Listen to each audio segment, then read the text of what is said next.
guys, it's Monday and I'm running off of like not much sleep at all. Dean was up from 3 o'clock to 4:30 and then our alarm went off at 6:30 to start our school routine. Audrey was extremely needy this morning, but both the kids have been snotty. So I hope that you are not snotty. I hope that you are happy and healthy and caffeinated and ready to take on the day. This week's challenge is going to be at whatever level you need it to be. We are coming up on the holiday season, which for a lot of people means dealing with toxic family members.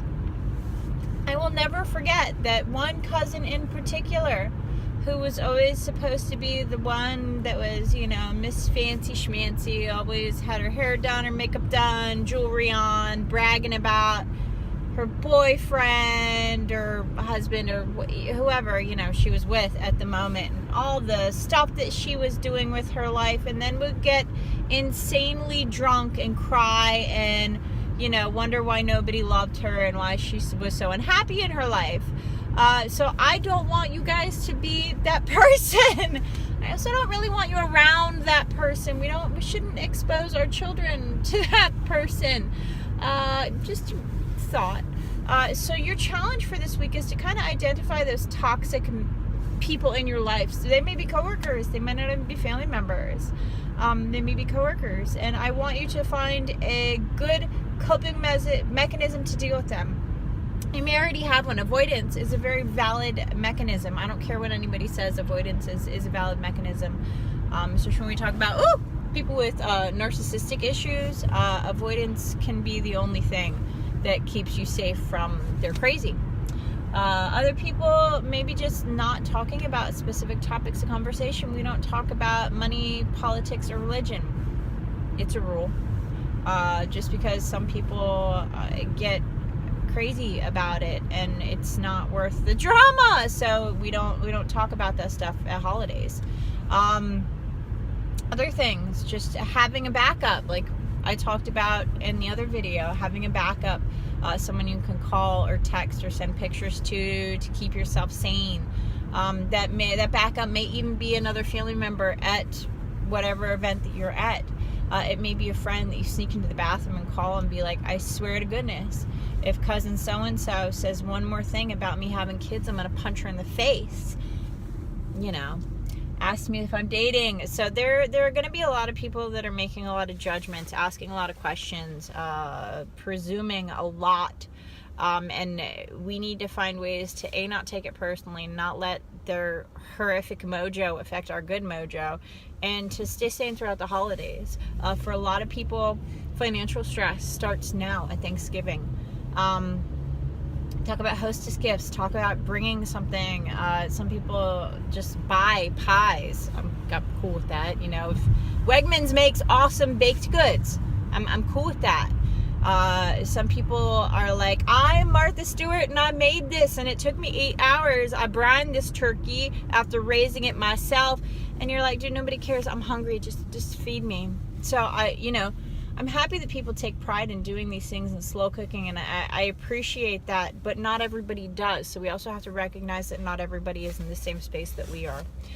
There may be someone in your family who is dealing with something, whether that something is loss of a person, a job, a relationship, a pet. It may be someone who is dealing with sexual orientation, decisions regarding a career, regarding school. We need to protect the vulnerable members of our tribe from those really obnoxious, nosy relatives who are asking questions and pressuring people. Why don't you have a girlfriend? I'm gay. You're gay or you're going to hell. Well, we don't want those conversations to happen. So anything that you can do to kind of be the safe barrier, to be that protective family member of the other members of your tribe, do that. Also, try and be an active friend this week. If you know somebody on Facebook who has gone through a loss, who may be struggling with the holiday spirit, reach out to them and just, say hi. How are you doing? You doing anything for the holiday? Something as simple as another person reaching out to you can be very powerful when you're in a position that might not be good. Okay? Same thing with other people who may be struggling with relationships. Someone who's just been broken up with may not even want to go to the holidays because they're feeling like crap. So we want to help lift people up during this holiday season. So your challenge, though, specifically is to identify the toxic people in your life and find really healthy ways to deal with them, and not passive-aggressive ways, and not aggressive ways. But find something new. Ask people, how do you deal with your crazy drunk relatives? How do you deal with X, Y, and Z? They may say, we leave early. We leave before dessert. We go to dinner to make the people that we love happy, and then we leave because we don't want to deal with everyone getting smashed and that one cousin being absolute Looney Tune because we don't like the way that our children seeing that affects them, and we don't want to have to explain that because we don't feel like that's appropriate behavior. All totally valid. All of that is valid. And if someone's like, well, why do you always leave early? Be like, well, because we kids are young. They need bedtimes, Whatever excuse you have to make up, it's okay. Whatever you need to do to protect yourself and your family and your sanity, it's okay. Please don't take offense if someone's like, well, the kids aren't that young, you should stay. Well, then, be honest with them. Say, the fact that Cousin Christine is a crazy, miserable drunk isn't cool with us, so we leave early.